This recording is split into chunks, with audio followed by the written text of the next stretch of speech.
Hi guys, मैं हूं RJ Kartik. एक छोटी सी कहानी। ये कहानी एक अमीर सेठ की, जिनके पास में बहुत सारा पैसा था, बहुत सारे नौकर चाकर, करने के लिए कोई काम नहीं था क्योंकि काम तो उनका पहले ही हो जाता था।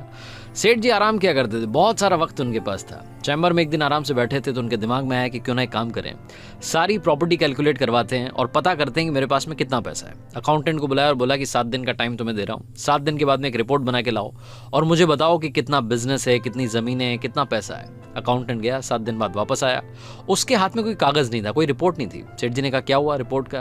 तो अकाउंटेंट ने कहा कि महाराज, सेठ जी मैंने सारा कैलकुलेट कर लिया है, आप बस सुनिए मेरी बात। आपके पास में इतना पैसा है कि आपकी आने वाली 7 जनरेशन कोई काम ना करें, हाथ पर हाथ धर करके बैठ जाएं, तब भी वो खा सकती हैं। इतना पैसा है, मलाई मार के वो जिंदगी जी सकते हैं। सेठ जी खुश हो गए। सेठ जी ने कहा एक काम करो, फटाफट से 10-15 दिन में आराम से टाइम लो और बना करके एक रिपोर्ट मेरे को दिखा देना कि हमारे पास में डिटेल में कितनी प्रॉपर्टी है, कितनी ज़मीन है, कितना पैसा है। अब तुम जाओ। अकाउंटेंट चला गया।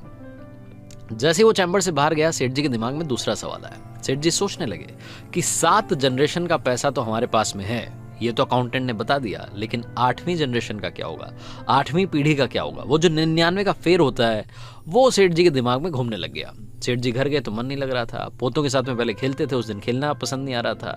सेठानी जी से बात नहीं कर रहे थे। सेठानी जी ने पूछने की कोशिश की लेकिन बता नहीं रहे थे। सोच रहे थे मन ही मन की क्या करूं, सेठानी को बताऊंगा तो सेठानी सोचेगी कि पागल हो गए, 7 जनरेशन का पैसा है, 8वीं की चिंता कर रहे हैं। लेकिन सेठ जी के दिमाग में ना चाहते हुए भी वो सवाल बार बार गूंजने लगा। सेठ जी ने सोचा कि क्या किया जाए। अखबार पढ़ रहे थे तो उन्हें मालूम चला कि उनके शहर में एक संत की कथा थी। कथा सुनने के लिए चले गए। सोचने लगे कि मन की शांति मिलेगी, सोल्यूशन भी मिल जाएगा, महाराज जी से पूछ लूंगा। जाकर के उन्होंने कथा सुनी। कथा के बाद में शाम हो चली थी। जो महाराज जी थे, जो कथा सुना रहे थे, उनके चरणों में जाकर के बैठ गए और बोलने लगे कि आप जो बोलोगे वो पूजा करूंगा, आप जो बोलोगे उतनी दक्षिणा दूंगा, बस मुझे मेरे सवाल का जवाब दो। तो संत जो थे उन्होंने बोला कि क्या सवाल है? तो सेठ जी ने बताया कि मेरा सवाल ये है कि मेरे अकाउंटेंट ने मुझे बोला है कि सेठ जी आपके पास में 7 पीढ़ी जितना पैसा है, आपकी 7 पीढ़ियां आएंगी, कोई काम नहीं करेंगे, आराम करेंगी, तब भी वो आराम से जी सकती हैं, आपको परेशान होने की जरूरत नहीं है। 7 पीढ़ी तक का तो मेरे पास में पैसा है, लेकिन महाराज जी मुझे बताइए 8वीं पीढ़ी का क्या होगा? संत को सारी बात समझ में आ गई। उन्होंने कहा कि आपको एक काम करना है, बहुत सारा दान नहीं करना है, बहुत थोड़ा सा दान करना है, लेकिन जिसे बता रहा हूं उसे ही जाकर के देना। सेठ जी ने कहा कि बताइए किसे देना है? तो संत ने कहा कि आपके शहर में जो बस्ती है, उस पुरानी बस्ती में एक झोपड़ी है सबसे आखिरी में, उसमें एक बुढ़िया रहती है। उन बुढ़िया अम्मा के पास में ज्यादा पैसा नहीं है, कपड़े नहीं है, खाने के लिए आटा नहीं है, बड़ी परेशान रहती हैं। उनको जाकर के आधा किलो आटा दान कर दो, बस इतना सा काम करो, आपकी जिंदगी में कृपा आने लगेगी। सेठ जी खुश हो गए, उनको मंत्र मिल गया। जैसी कथा से निकले, फटाफट से कॉल किया नौकर को और बोला कि 1 क्विंटल आटा लेकर के बोरी भर के गाड़ी में डाल के फटाफट पहुंच जाओ बस्ती में। इधर से नौकर पहुंचा, इधर से सेठ जी पहुंचे। सेठ जी उस रास्ते पे चल दिए जो बताया था संत ने। झोपड़ी मिल गई, झोपड़ी का दरवाजा खटखटाया, अम्मा जी बाहर आई। जैसे अम्मा बाहर आई, सेठ जी चरणों में गिर गए। सेठ जी ने बोला कि माँ, मुझे पता नहीं था आप यहाँ रहती हैं, मैं तो बहुत बड़ा दानी हूँ। लंबी लंबी फेंकने लगे। अम्मा वो बात समझ में आ गई।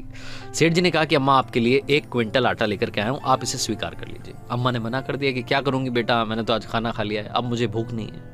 सेठ जी ने कहा अम्मा रख लीजिए, महीने भर का राशन हो जाएगा, आप आराम से जिंदगी जिए, आपको कोई भी परेशानी हो मुझे याद कीजिएगा। अम्मा ने कहा बेटा नहीं चाहिए। फिर सेठ जी ने कहा कि 1 किलो आटा रख लीजिए, 2-3 दिन का काम हो जाएगा। अम्मा ने कहा बेटा नहीं चाहिए। सेठ जी को तो मंत्र मिल गया था, उनको तो आटा दान करना था। सेठ जी ने कहा कि अम्मा एक काम कीजिए, आप मेरी बात सुनो, आप आधा किलो आटा रख लो, बस अब आप मना नहीं करोगी, कल के लिए आपका इंतजाम हो जाएगा। तो अम्मा ने कहा कि बेटा आज का प्रबंध मेरा ऊपर वाले ने कर दिया है, मैंने खाना खा लिया है, अब कल की चिंता मैं क्यों करूं, आपसे मुझे कोई दान नहीं चाहिए, आप जाइए आराम कीजिए। जैसे अम्मा ने बोला, सेठ जी को समझ में आ गया कि महाराज जी ने यहाँ झोपड़ी में क्यों भेजा था, अम्मा के पास क्यों भेजा था। उन्हें सारी कहानी समझ में आई। अम्मा जिन्होंने बोला कि मुझे कल की चिंता नहीं है। इस जिंदगी में छोटी सी कहानी बहुत बड़ी बात सिखाती है। लाइफ में लालच की कोई सीमा नहीं है, खुशियों की कोई सीमा नहीं है, कोई पैरामीटर नहीं है।